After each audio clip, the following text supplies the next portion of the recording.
জানের ভাই আমরা যারা সবাই সম্পর্কে চিনি, আমরা সবাই জানি আমাদের যে কারো বিপদে নিজের কোনো পরোয়া না করে, নিজের জীবনের কোনো পরোয়া না করে ভাই আপনি একটু সাইডে দাঁড়ান, আমাদের সবার সহযোগিতায়, সবার সহায়তায় সবসময় সবার আগে আসা যে মানুষটা ছিল স্বৈরাচার বিরোধী আন্দোলনে আমার সহযোদ্ধা, আমাদের সকলের সহযোদ্ধা, রাষ্ট্রের প্রথম সারির যোদ্ধা সাম্য কখনো নিজের জানের পরোয়া করে নাই। সে শুধু একটা কথাই বলতো, ভয় পাই না আল্লাহরে পাই, আর কাউরে পাই না। স্বৈরাচারী সরকার আমার বন্ধুরা রাখতে পারে নাই, রাতের অন্ধকারে একদল সন্ত্রাসী আমার বন্ধুরা মারা করছে। মারা ফেলার পর ৭২ ঘন্টা চলে গেল।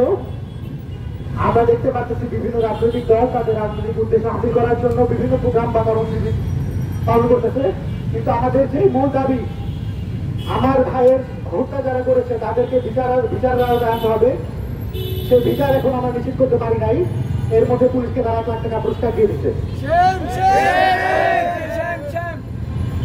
ঢাকা বিশ্ববিদ্যালয়ের ৭১ নম্বর হত্যা আমার বন্ধু সাম্য। আমি চাই আপনারা সাম্য লাঠির সাথে মগারি না কইরা সাম্যরে যারা হত্যা করছে তাদেরকে বিচারের আওতায় আনেন।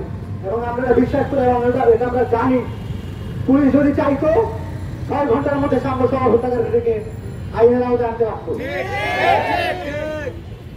এখানে কোনো ভিন্ন চক্রান্ত রয়েছে কিনা সেটা উদ্ঘাটন করা দরকার, সেটা তদন্ত করে রাখা দরকার। আর ৪৮ ঘন্টার মধ্যে যদি সাম্যর সকল খুনিকে গ্রেফতার করে কারাগারে কাজ করে না জানানোর পর কারা করানো হয়, আমরা এবং সাম্যর হত্যাকারীদের সর্বোচ্চ শাস্তি যদি নিশ্চিত করা না হয়, শাহবাগ থানার সকল কার্যক্রম আমরা ধ্বংস করব। আমার ভাইয়ের হত্যার বিচার করতে হবে, আমার ভাইয়ের লাশের সাথে বকারি করা চলবে না।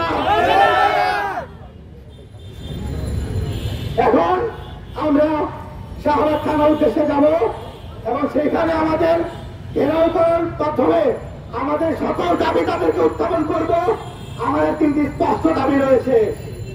প্রথম দাবি, সাম্যকে যে ছুরিকাঘাত করে হত্যা করেছে তার আপনার আওতায়, আইনের আওতায় আনেন।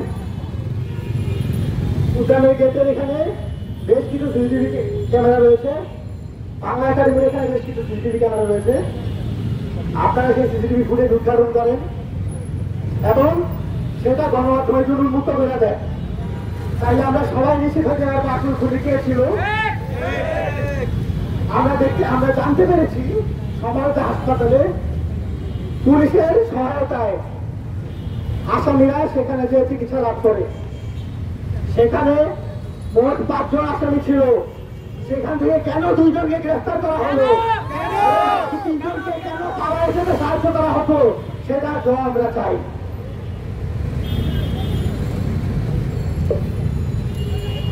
এই বলে আমি আমার বক্তব্য শেষ করছি। আমি এই মুহূর্তে আহ্বান করছি